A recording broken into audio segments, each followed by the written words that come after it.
ሰላም ዛሬ የምንመለከተው በጣም አስገራሚ የሆነ ጉዳይ ነው። የዮሴፍን ታሪክ እናውቀዋለን አይደል? ያ በግብፅ የነበረው የረሃብ ታሪክ። በቃ ይሄ ታሪክ ለመጨረሻው ዘመን እንደ አንድ ግልጽ ቅድመ ምልክት ወይም ጥላ ሆኖ እንደሚታይ የሚገልጽ አንድ ትንታኔ አለ። እናም ዛሬ በዚህ ትንታኔ ላይ ተመሰርተን ነገሮችን በጥልቀት እንመርምራለን። እንግዲህ ይህንን ትርጓሜ ለመረዳት በአምስት ዋና ዋና ነጥቦች ላይ እናተኩራለን። መጀመሪያ የዮሴፍ መከራ እንዴት የፍጻሜው ዘመን ምልክት እንደሆነ እንመለከታለን። ቀጥሎ ስለሚመጡት ሁለት አይነት ረሃቦች እናወራለን። ከዚያ ወደ አውሬው አገዛዝ እና ማታለል እናልፋለን። ይህ ደግሞ ወደ ከባዱ ምርጫ የ666 ምልክት ወይም ሰማዕትነት ወደሚለው ክፍል ይወስደናል። በመጨረሻም ነገሩ ሁሉ እንዴት በእግዚአብሔር ጻድቅ ፍርድ እንደሚቋጭ እናያለን። በቃ ይህን መንገድ ተከትለን ነው የምንጓዘው። እሺ፣ የመጀመሪያውን ነጥባችን የዚህ ሁሉ ትንቢት መሰረቱ ላይ ነው የሚያተክረው። እና ይሄ መሰረት ምንድን ነው? የዮሴፍ ታሪክ። አዎ፣ በጥንቷ ግብፅ የተፈጸመው ያ ታሪክ፣ በረሃቡ ጊዜ የተወሰዱት እርምጃዎች፣ ስልጣኔ እንዴት እንደተሰበሰበ፣ የሁሉ ነገር ለወደፊቱ ለሚመጣው አንድ ዓለም አከፋዋይ ስርዓት እንደ ጥላ ወይም እንደ ምሳሌ ሆኖ ነው የሚቀርበው። በጣም የሚገርም ነው። እና ይህን ሐሳብ የሚያጠናክርልን አንድ ቁልፍ ጥቅስ አለ፣ ከአሞስ መጽሐፍ የተወሰደ። በምድር ላይ ረሃብን እልካለሁ፣ ይህም የእህል ረሃብ ወይም የውሃ ጥም ሳይሆን የእግዚአብሔርን ቃል አለመስማት ነው ይላል። እስቲ አስቡት፣ ረሃቡ ምግብና የውሃ ብቻ አይደለም፣ ከዛ ይከፋ የእግዚአብሔርን ቃል የመስማት ረሃብ ነው። ይህ ማለት የሚመጣው መከራ አካላዊ ብቻ ሳይሆን በጣም ጥልቅ የሆነ መንፈሳዊ ቆስም ጭምር ነው ማለት ነው። እና ይህንን ትንታኔ ለመረዳት ቁልፉ ቃል ይሄን ነው፣ ቅድመ ምልክት። ምንድን ነው ቅድመ ምልክት? በቀላሉ ከብዙ ጊዜ በፊት የተፈጸመ አንድ ታሪካዊ ክስተት ለወደፊቱ ለሚመጣ እጅግ ግዙፍ ክስተት እንደ ጥላ ወይም እንደ ምሳሌ ሆኖ ማገልገሉ ነው። ስለዚህ በዚህ አተረጓጎሙ መሰረት ዮሴፍ በግልጽ ያደረገው ነገር ሁሉ በመጨረሻው ዘመን ለሚነሳው አንድ አካል ድርጊቶች እንደ ጥቃቅን ሞዴል፣ እንደ ብሉፕሪንት ሆኖ ነው የሚታየው። እንግዲህ መሰረታዊው ንጽጽርዬ ነው። በአንድ በኩል የዮሴፍን ታሪክ እንይ። ሕዝቡን ከረሃብ ለማዳም እህል እየሰጠ ነበር። ነገር ግን የዚህ ሂደት ውጤቱ ምን ሆነ? በመጨረሻ ሁሉም ሀብትና ሥልጣን ለፈርዖን ተሰበሰበ። በሌላ በኩል ደግሞ የፍጻሜው ዘመን ትንቢት አለ። እዚህ ላይ አንድ አካል ዓለም አቀፍ ቀውስን ተጠቅሞ ምናልባት በቴክኖሎጂ ታግዞ በሰው ልጆች ላይ ተመሳሳይ ሆነ አጠቃላይ ቁጥጥር እንደሚያደርግ ነው የሚነገረው። አያችሁት ግንኙነቱን? ይሄ ንጽጽር ነው የዚህ ሁሉ ትንታኔ መሠረት። እሺ፣ አሁን ወደሚቀጥለው ነጥብ እንለፍ። ልክ በዮሴፍ ዘመን እንደነበረው የፍጻሜው ዘመን መከራም በረሃብ ላይ የተመሰረተ ነው ይላል ይሄ ትንታኔ። ግን እዚህ ላይ አንድ ትልቅ ልዩነት አለ። ረሃቡ አንድ አይነት አይደለም፣ ሁለት ገጽታ አለው።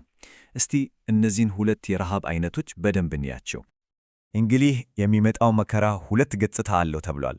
የመጀመሪያው ግልጽ ነው፣ አካላዊ ረሃብ፣ የምግብና የውሃ እጥረት።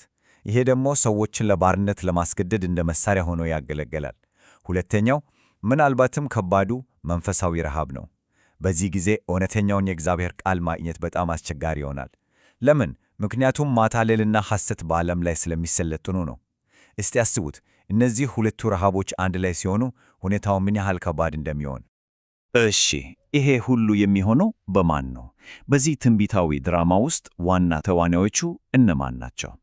አሁን የምናየው ይህንን ነው። የዮሴፍ ታሪክ የፍጻሜው ዘመን ቁልፍ ተዋናዮች ማንነት ለመግለጥ እንዴት እንደተጠቀሙበት እንመለከታለን። እንግዲህ የትርጓሜው እምብርት ይህ ነው። ለእያንዳንዱ የዮሴፍ ታሪክ ገጸ ባህሪ የትንቢት አቻ ተቀምጧል።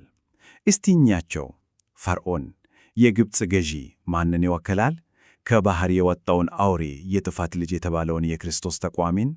እሺ፣ ዮሴፍስ አስተዋዩ አስተዳዳሪ፣ እሱ ደግሞ በሚያስገርም ሁኔታ ከምድር የወጣውን አውሬ ወይም ሐሰተኛውን ነቢይ ነው የሚወክለው። ይህ ሐሰተኛ ነቢይ ተአምራትን እያደረገ የመጀመሪያውን አውሬ እንዲመለክ ያደርግ ነው። እና የግብፅ ሕዝብ፣ እነሱ ደግሞ በመጨረሻው ዘመን የሚታለሉትና አውሬውን የሚያመልኩትን የዓለም ሕዝቦች ይወክላሉ። ይህ ነው እንግዲህ ዋናው ካርታ። እስቲ አስቡት፣ ዮሴፍ በሕልም የመፍታት ችሎታው ምክንያት መለኮታዊ ጥበብ ያለው ይመስል ነበር አይደል? ልክ እንደዛው ሐሰተኛው ነቢይም ታላላቅ ምልክቶችና ተአምራትን ያደርጋል ይላል ይሄ ትንታኔ። እንዲያውም እሳትን ከሰማይ እስከ ማውረድ ይደርሳል ይላል። ይህን ሲያደርግ ሥልጣኑ ከእግዚአብሔር የተሰጠ እስኪመስል ድረስ ዓለምን በሙሉ ያታልላል። የማታለሉ ኃይል ማለት በቀላሉ የሚታይ አይደለም፣ በጣም ከፍተኛ ነው። እና ይሄ ማታለል ጫፉ ላይ ሲደርስ ምን ይሆናል? የጥፋት ልጅ የተባለው አካል በእግዚአብሔር ቤተ መቅደስ ውስጥ ተቀምጦ እኔ አምላክ ነኝ ብሎ ያውጃል። ይሄ ድርጊቱም እንግዲህ የመጨረሻውን የ42 ወራት ወይም የ3 ዓመት ተኩል ታላቁን መከራና የግዳጅ አምልኮ ዘመን የሚያስጀምረው። ነገሮች የሚጦፉበት ነጥብ ይሄ ነው ተብሎ ነው የሚታመነው። እሺ፣ አሁን ደግሞ በአውሬው አገዛዝ ወቅት ሁሉም ሰው ወደሚገጥመው አንድ የማይቀር የመጨረሻ ምርጫ እንመጣለን። ምርጫው በጣም ግልጽ ነው። የ666ን ምልክት መቀበል ወይም ሰማዕትነት። ሌላ አማራጭ የለም። ጥያቄው ይሄ ነው። ሞትን ለማስቀረት ምንን መተው ይቻላል? ይሄ ጥያቄ የትንቢቱ ልብ ነው ማለት ይቻላል። ምክንያቱም ምርጫው እንው በሕይወት መኖርና መሞት መካከል ብቻ አይደለም፣ ከዚያ የጠለቀ ነው። በአካላዊ ሕልውና እና በመንፈሳዊ ታማኝነት መካከል የሚደረግ እጅግ ከባድ ውሳኔ ነው። ይሄ የሙሉ ባርነት ሂደት እንዴት ደረጃ በደረጃ እንደሚሄድ ለማሳየት ትንታኔው ወደ ዮሴፍ ታሪክ ወደ ዘፍጥረት መጽሐፍ ይመልሰናል። እስቲ ሂደቱን እናስታውስ። መጀመሪያ ግብፃውያን ለምግብ ምን ሰጡ? ገንዘባቸው ሲያልቅስ እንስሶቻቸውን በሙሉ ሰጡ። በመጨረሻም ምንም ሳይቀራቸው ሲቀር መሬታቸውንም ሰውነታቸውንም አሳልፈው ሰጥተው የፈርዖን ባሮች ሆኑ። ይሄ የደረጃ በደረጃ ሂደት በመጨረሻው ዘመንም ይደገማል ተብሎ ነው የሚታመነው። ስለዚህ የአውሬው 666 ምልክት ምንድን ነው? በዚህ ትንታኔ መሠረት ይህ ምልክት ለመግዛትም ሆነ ለመሸጥ የግድ አስፈላጊ ይሆናል። ይህ ማለት የመጨረሻው የኢኮኖሚ ቁጥጥር መሳሪያ ነው ማለት ነው። ግን ከኢኮኖሚ ቁጥጥርም በላይ ነው። የታማኝነት ፈተና ነው። ምክንያቱም ምልክቱን የሚቀበሉት ለአውሬው አምልኳቸውን የሰጡ ብቻ ናቸው። ስለዚህ ምርጫው ወደ ሁለት ነገር ይወርዳል። አካላዊ ሁሉንናን መምረጥ ወይስ መንፈሳዊ ታማኝነትን? እዚህ ላይ አንድ ትልቅ ጥያቄ ይነሳል። እንዲህ ያለ ኃይለኛ ማታለልስ በእግዚአብሔር ለምን ይፈቀዳል? መልሱ ከእኛ ተሰሎንቄ መጽሐፍ ተጠቅሷል። እንዲህ ይላል፣ ስለዚህም ምክንያት እግዚአብሔር የሐሰት ሥራን ይልክባቸዋል፣ እውነትን የማያምኑትን ነገር ግን በአመፃ ደስ የሚላቸውን ሁሉ ፍርድን እንዲቀበሉ። ዋናው ነጥብ ይሄ ነው። ይህ ማታለል ሰዎች እውነተኛ የልባቸው ዝንባሌ ምን እንደሆነ እንዲያሳዩ የሚያደርግ እንደ አንድ ትልቅ ፈተና ሆኖ ነው የሚቀርበው። በአጭሩ የዚህ ታላቅ መከራ ዋና ዓላማ በልብ ውስጥ የተደበቀውን ነገር ወደ ውጭ ማውጣት ነው። ሰዎችን በሁለት ግልጽ ቡድኖች መለየት ነው፣ ታማኞች እና ታማኝ ያልሆኑ። እና ይሄ መለየቴ የመጨረሻ የእግዚአብሔር ፍርድ ምን ያህል ፍትሐዊ እና ጻድቅ እንደሆነ ለፍጥረት ሁሉ ግልጽ እንዲሆን ያደርጋል ይላል ይሄ ትንታኔ።